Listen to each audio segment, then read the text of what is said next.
Howdy, and welcome to the Student Organization Finance Center on-demand video library.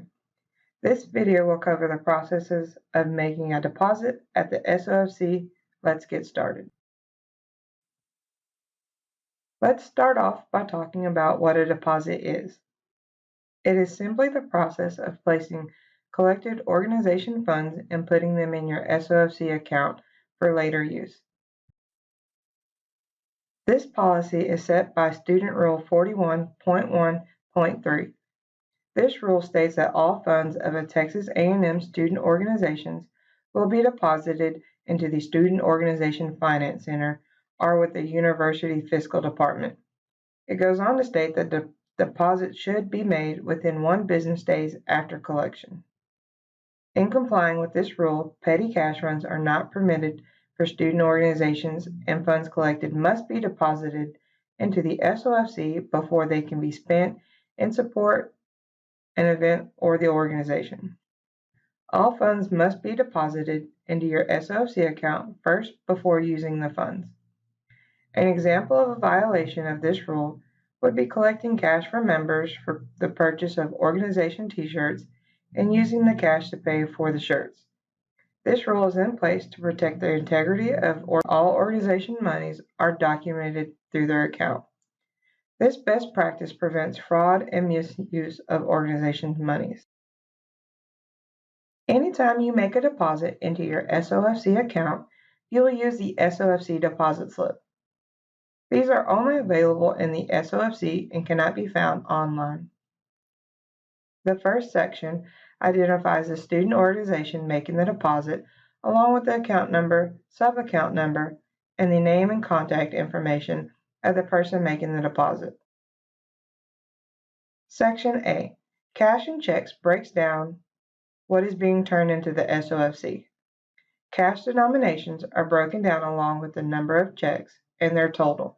When entering these cash totals, please enter the dollar amount in each denomination listed. Example, if you have 5 $20 bills in your deposit, you would enter $100 in the line for 20s. That is, you have 5 $20 bills totaling 100. You will do this for each of the bills you have along with totals of each of the coin denominations. You will then add the currency of bills to the coins and put in the total cash amount. Checks only require that you enter the total number of checks and the sum of checks you are depositing.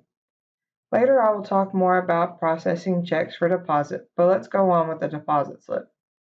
Section B, Distribution, requires that you break down your deposit into categories based on what the money was paid to the organization for.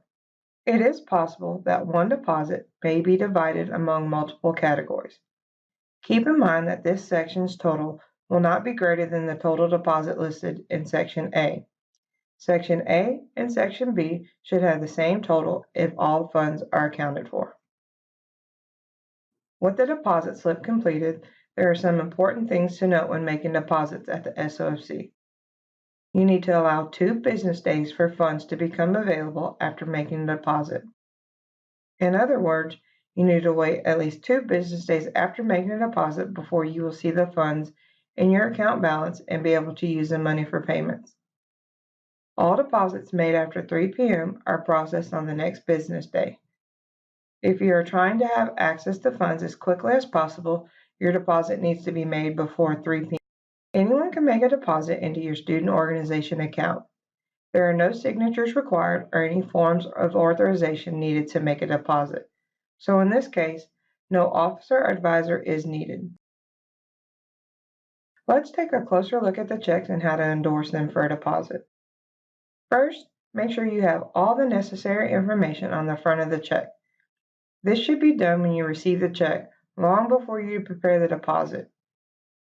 You will want to look for payer information. Is this check made payable to the student organization? Student activities or the SOFC.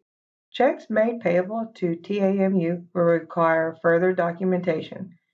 Checks made payable to the Texas A&M Foundation must be deposited at the foundation. Checks made payable to anything else will not be accepted for deposit. Date. Is the check date? Date. Is the check date in the past 6 months? Anything older may not be accepted. Does the written amount spelled out on the legal line match the numerical amount in the memo box? Is the check signed by payer? Checks with alterations or missing information will not be accepted. Once you verify the check information is complete and accurate, you should endorse the check. On one end of the back of the check, you will find an endorsement section. You write or stamp for deposit only. Include the organization name, abbreviation, or acronym is accepted. And also include the organization account number where the funds should be deposited. Once you have your deposit prepared, bring it to the SOFC cashier to complete and provide you with the receipt. If you have any questions about deposits related to the SOFC, feel free to call us at 979-845-1114 or send us an email at sofc@stuac.tamu.edu.